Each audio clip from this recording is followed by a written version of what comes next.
তাইওয়াইতে আছি আমি।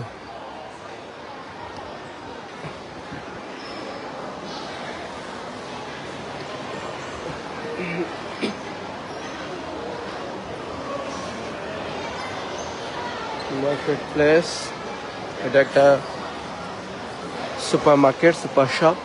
আমাকে আর এক ফ্লোর উপরে যেতে হবে। ওই যে ক্যাফেটি কোরাল আছে এবং আরো খাবার দোকান আছে।